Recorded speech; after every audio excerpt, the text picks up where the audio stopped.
KYTC has developed CivilCells to assist designers in modeling entrances. It's important to keep in mind that these are a starting point and are not intended to be a silver bullet. The designer may still need to go through and manipulate the CivilCell to finalize the design of the entrance. This may include designing profiles for edges of pavement where applicable, or adjusting the location of edges of pavement. In the KYTC library, there are CivilCells for rural entrances as well as urban entrances for conditions 1, 2, and 3, as found in the standard drawings. We will show how to place a standard urban entrance condition number 1. Patrick showed you how to set up and use clipping triggers in your template to clean up your model. This method works well for the rural entrance CivilCell. However, because we are passing elements to the CivilCell from the corridor that represent things like curbing and sidewalks, we must use a different method to clip the corridor for urban entrances. We will show you how to do that a little bit later. So to place your CivilCells, you will need to have 3 things referenced or built into your file. You'll need your entrance geometry, you'll need your existing terrain, and you'll need the corridor for your crossroad. Due to limitations in the ORD product, we have to create a second element for the entrance geometry to pass to the CivilCell. So we'll come and set our feature definition to CivilCell reference line. You can set it to anything you like. This is just what I prefer. And what we're going to do is we're going to create an offset of our entrance geometry. So you see my entrance center line here, which goes out well beyond where we're tying down, and you see the profile here in the lower right. So what I'll do is for purposes of showing this, I'm going to put an offset of 1, and I'll give it a name of CivilCell entrance right station 184 plus 08. So I can select my reference line, and I need to make sure that I can select here. I'm going to snap to the begin of that profile and then again to the end of that profile. And you can see here in the plan view that it has created that offset. I don't want to mirror it right now. So you can see that offset. Now if I open the profile model on it, you can see that there's nothing there. So what we need to do is we need to project our profile from our entrance onto that new element. To do that, we will use the vertical commands under these element profiles, and we're going to project profile by slope from element. So we'll give it the same name, CivilCell entrance right station 184 plus 08. And you need to select the element you want to profile. So that's what you want to project to. And you can select multiple. I'm going to reset to complete, and then select what you're wanting to project. So we select our entrance geometry, our slope, because we want it to be identical. We're going to set that to 0. And then I click through these other toggles, and there you can see my entrance geometry pop in there. So what that does is that goes on ahead and sets the profile active in that geometry, and then I can come in here and set this back to 0. One other thing you need to do on that element that you're going to pass to the geometry, you need to come in here and set this linear stroking. By default, it's set to 10. What that's going to do is it's going to basically put a vertex every 10 feet. For this, you may want to do a little bit more detail, but remember that the tighter you do that linear stroking, the longer it's going to take to process. So we've got that set at 2 now. So now we are ready to place our CivilCell. So to do that, it's going to be located under Model Detailing, Place CivilCell. When you select these 3 dots over here to open up the available civil cells.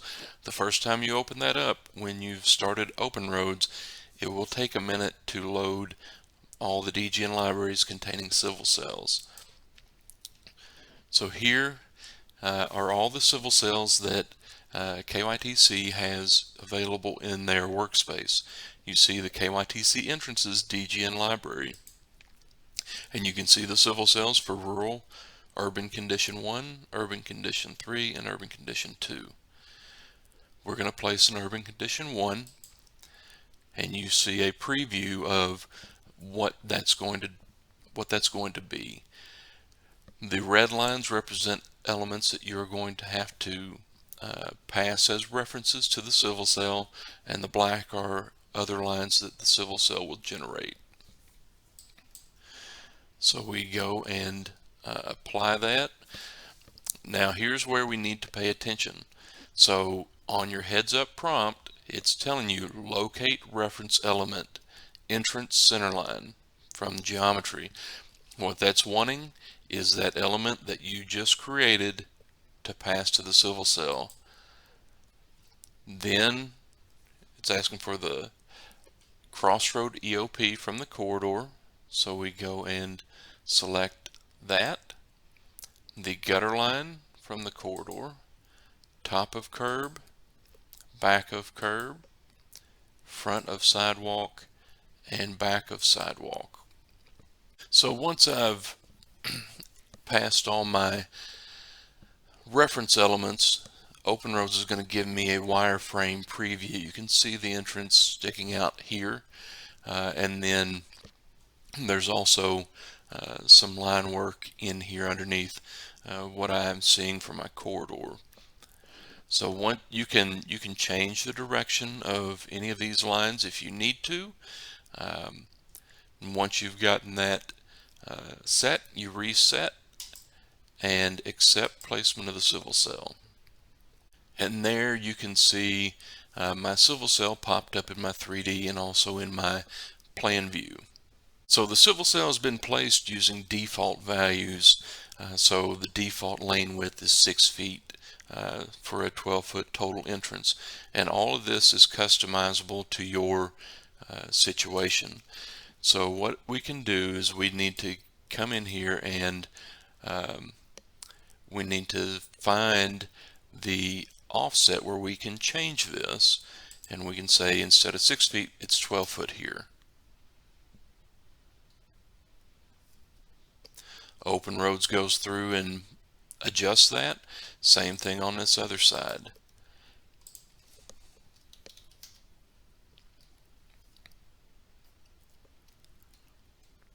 So now you can see that my entrance ties in fairly well to my existing. Well, I also want this F dimension from the standard drawing to be 10 feet instead of what the civil cell has is 5 feet. So I can go in there and change that. And the thing is, when you go through and change these, you may have to reset to select different elements. You see there, those values are grayed out. So we need to keep going until we find one that actually allows us to change that. So now we've got that civil cell manipulated, at least for a first pass, as we go through there. The other thing to keep in mind is that all of this is editable. So while we have a surface template placed that, if we look in our 3D view, this is placed for a residential entrance. So if I want to change my surface template from a residential pavement to a commercial or a concrete pavement, all I need to do is go through and find the civil cell in my Explorer. So in this file you can see I have civil cells, and I have the one that I've just placed, that's called KYTC Entrance Urban 1. That's the default name for the civil cell. I would recommend going through and changing that to be specific for your project and really specific for that entrance. To do that, you pull up your properties dialog, select this, and you can change the feature name. We'll do right entrance station 18408. That way when we get 20 of them in here, it's more apparent which one is which. So then when we go down into the civil cell, we find these dependent elements. Well, we have a surface template for entrance pavement urban 1. I can come in here and change my surface template to whatever surface template I would like out of my template library right here. You can do the same thing for the linear templates. If you want to use a different linear template for that, you go down and find your linear templates, or you could select them from the plan view and reset until you grab that linear template, and you come down in here and say, hey, this linear template, if I come down here and look at that, I can change that right there under that template drop.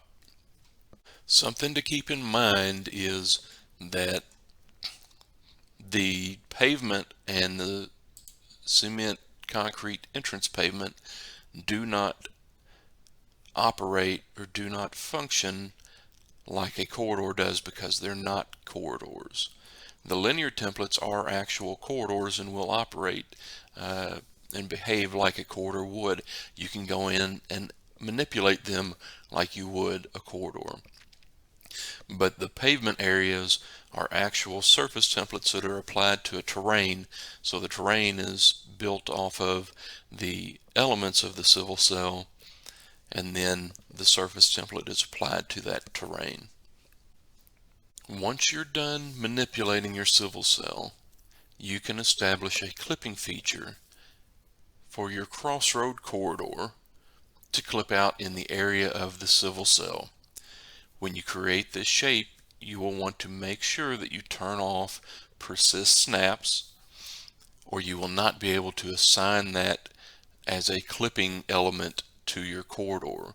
The reason being, the civil cell is referencing the corridor, and if you have persist snaps on and you snap around that civil cell, it's remembering that, and it remembers that that civil cell is a reference of the corridor, and it won't let you clip the corridor by that element because it would see that as a circular reference. So if we come in here, and I'm going to turn off my persist snaps, and I'm just going to say, hey, I'm going to put it on this clipping trigger level, and it can just be a basic shape. So I'm going to snap to the corner of my civil cell, and I'm going to turn my AccuDraw on for this, and I can rotate that way so that I'm perpendicular.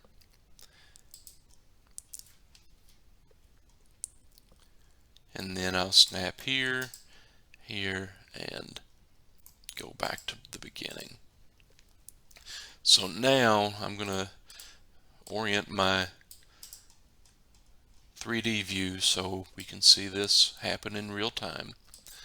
So now what I can do is go to corridors and corridor clipping and add a clipping reference. Then again, reading my heads up prompt, select the corridor to be clipped. That's going to be my mainline corridor, and then locate the first clipping reference. That's the only one I have. I reset to complete, and you can see that it has clipped out in the area of that civil cell. So there's still some more cleanup that I would need to do to it, but you can see how the entrance pavement has been modeled using that civil cell with that drawdown going all the way back to the back of the sidewalk, and then the entrance starting from there. So in summary, this is not a one click and you're done, but rather a starting point from which you can fine-tune your entrance models. If you have any questions, feel free to reach out to the KYTC technical support team. They have other support videos here. You can also click this link to submit a support ticket that will go to that entire team, and they will reach out to you to help address your issue.